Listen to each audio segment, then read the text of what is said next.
Haleluya. Selamat jumpa dalam program Doa Pagi GPDI Budi Mulia. Pagi ini kita akan diberkati lagi dengan berita kebenaran, yaitu firman Allah. Sebelumnya mari kita berdoa. Kami datang kepadamu, Allah yang kami panggil di dalam nama Tuhan Yesus Kristus. Kami mengucap syukur Tuhan berikan kami lagi kekuatan, kesehatan, dan pagi ini kami akan mendengarkan berita kebenaran dari firman Tuhan. Berkati kami dan kuduskan kami, layakkan kami, biar firman Tuhan menjadi kekuatan, menjadi berkat bagi kami sekalian. Kami serahkan semuanya ke dalam tangan Tuhan, di dalam nama Tuhan Yesus Kristus. Haleluya. Amin. Puji Tuhan, Bapak, Ibu, Saudara sekalian. Saya akan bacakan ayat yang terdapat di dalam Injil Markus pasal 1 ayat yang ke-14. Markus 1 ayat yang ke-14. Setelah Yohanes Pembaptis ditangkap, datanglah Yesus di Galilea memberitakan Injil Allah. Ayat 15 katanya, waktunya telah genap, kerajaan Allah sudah dekat. Bertobatlah dan percayalah kepada Injil. Bapak, Ibu, Saudara, ini merupakan awal dari pelayanan Yesus ketika dia sudah berusia 30 tahun. Ada orang yang beranggapan bahwa Yesus sudah cukup tua baru melayani Tuhan 30 tahun. Tetapi menurut Tuhan, waktu Tuhan itu adalah waktu yang paling tepat. Saudara, ketika Yesus mendengar bahwa Yohanes Pembaptis telah ditangkap, Yesus menyingkir ke Galilea. Di Galilea dia akan bersaksi, dia akan mengajar orang-orang tentang Injil. Dan di dalam Injil Markus ini ditulis oleh Markus sendiri tahun 55 sampai 65 Masehi. Dan kita tahu Injil Markus merupakan Injil yang paling singkat dari kitab Injil yang lain. Dan dalam Injil Markus memperkenalkan Yesus sebagai putra Allah, sebagai Mesias, hamba yang menderita. Pada waktu itu orang-orang percaya diperlakukan secara kejam, secara jahat. Ada yang disiksa dengan kejam dan bahkan ada yang mati dibunuh.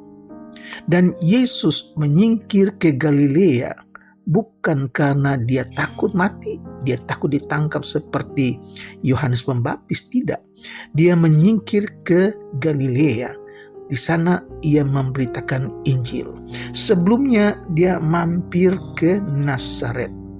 Tetapi Nazaret, penduduk Nazaret yang sudah kenal Yesus, karena Nazaret adalah kampung halaman Yesus, di mana Yesus dibesarkan di sana. Kemudian mereka tahu Yesus sudah membuat begitu banyak mujizat, tanda-tanda heran. Mereka dengar begitu banyak perkara-perkara ajaib yang Yesus lakukan.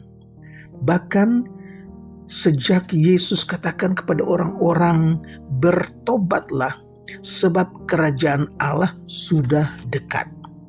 Orang-orang Nazaret tidak mau terima Yesus adalah Mesias karena mereka melihat rupa Yesus, keluarga Yesus yang hanyalah anak tukang kayu.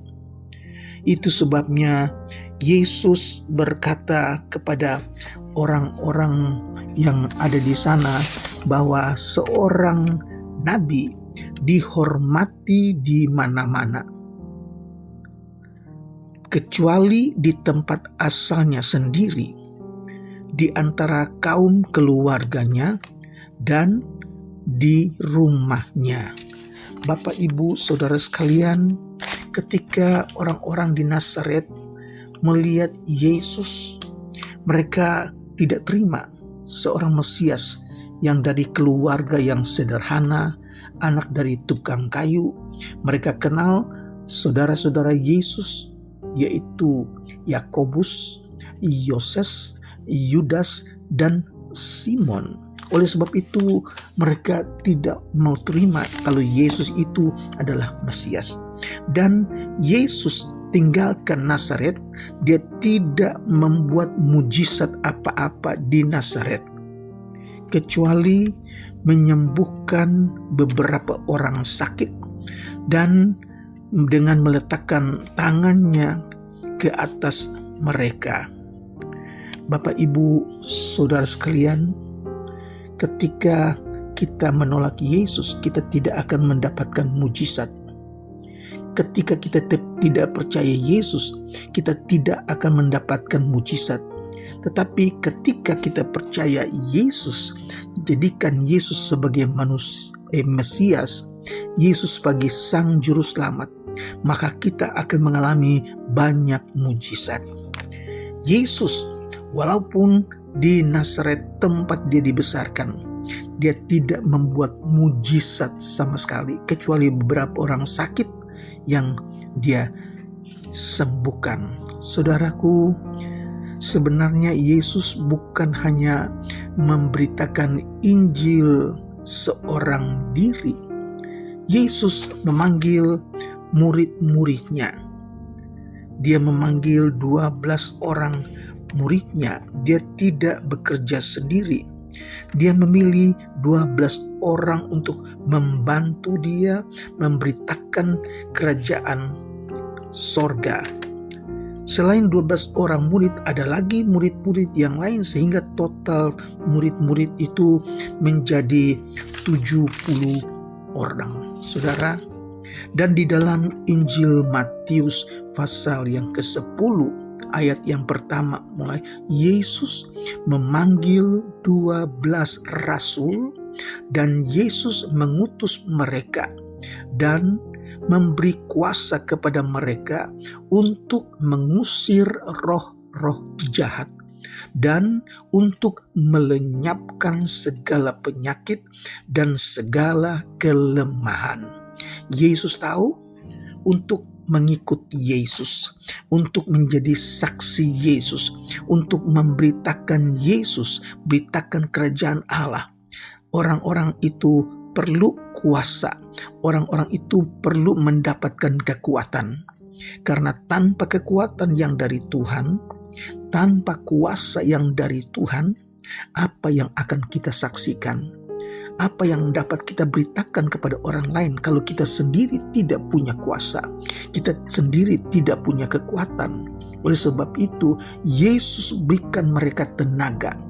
Yesus berikan mereka kuasa untuk mengusir setan, kuasa untuk mengusir roh-roh jahat, kuasa untuk melenyapkan segala penyakit dan segala kelemahan. Puji Tuhan, ini tidak terbatas kepada hamba Tuhan, tidak terbatas kepada para rasul, tapi ini untuk semua orang percaya.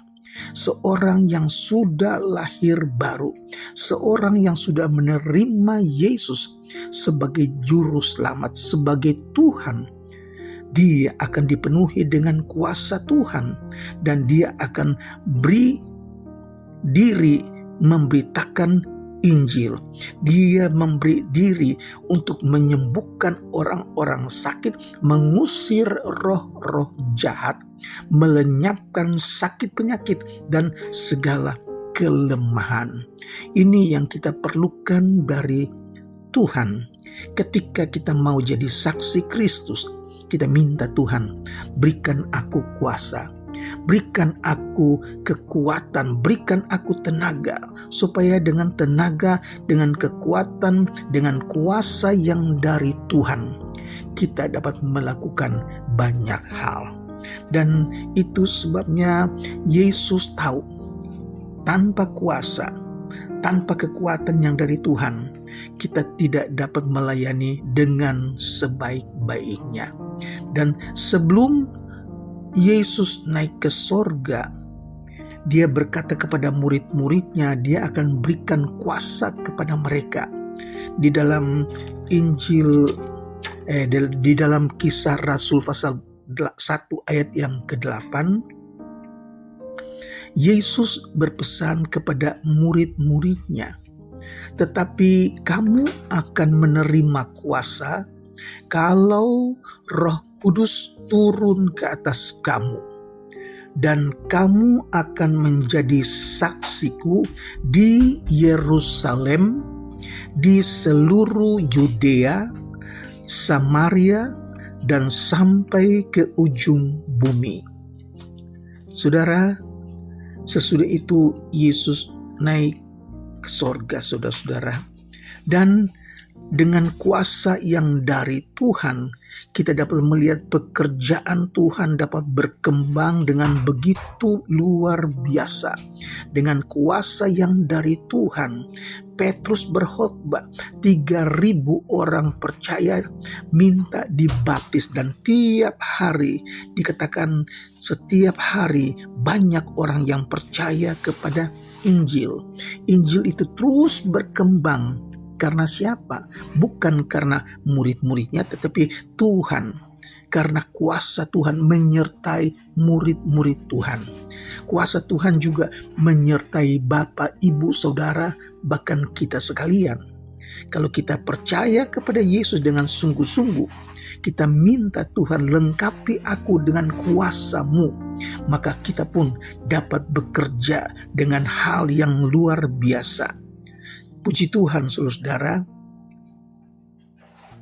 Bahkan dalam Injil Matius pasal 28 ayat 19 yang menjadi perintah agung dari Tuhan Yesus sebelum dia naik ke sorga, Tuhan Yesus katakan, karena itu pergilah, jadikanlah semua bangsa muridku, dan baptislah mereka dalam nama Bapa dan Anak dan Roh Kudus, dan ajarilah mereka melakukan segala sesuatu yang telah kuperintahkan kepadamu, dan ketahuilah aku menyertai kamu senantiasa sampai kepada akhir zaman.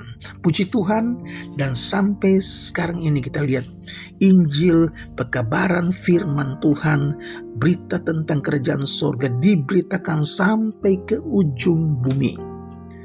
Karena sesudah itu nanti Tuhan akan datang kembali. Puji Tuhan, Tuhan kiranya memberkati Bapak, Ibu, Saudara sekalian. Tuhan lengkapi Bapak, Ibu, Saudara dengan kuat kuasa, dengan tenaga, dengan kekuatan yang dari Tuhan. Sehingga kita pun dapat bersaksi. Beritakan Injil, beritakan Yesus, beritakan kerajaan sorga sudah dekat. Bertobatlah, dan biar pelayanan Bapak, Ibu, Saudara menjadi pelayanan yang diberkati. Puji Tuhan, mari kita berdoa. Kami mengucap syukur buat firman yang datang kepada kami pagi hari ini, yang mendorong kami bukan menjadi seorang yang menonton, bukan menjadi murid Tuhan yang melihat saja, tetapi menjadikan kami saksi Kristus, memberitakan Injil, beritakan Yesus, beritakan sorga. Terima kasih Tuhan, kiranya memberkati Bapak, Ibu, Saudara. Berita firman Tuhan telah ditaburkan, dan biar hati kita terbuka untuk firman Tuhan. Berkati kami ya Bapak, memberkati mereka yang sedang sakit, yang dirawat di rumah sakit, mereka yang dalam terbaring lemah di rumah. Tuhan datang dengan kuat kuasa-Mu. sembuhkan mereka di dalam nama Yesus. Kuatkan mereka, mereka yang tidak punya pengharapan, Tuhan berikan pengharapan. Mereka yang dalam pergumulan, Tuhan berikan kemenangan. Mereka yang belum bekerja, kami berdoa dalam nama Yesus, kuasa Tuhan menyertai mereka. Mereka dapat bekerja kembali, anak-anak sekolah, cukupkan keperluan mereka, orang tua, suami istri, Tuhan berkati, tambahkan rezeki, kuatkan mereka, pulihkan mereka yang dalam keadaan lemah Tuhan.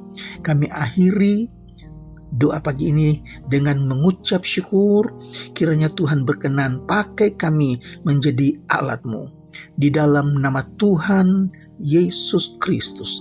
Haleluya. Amin.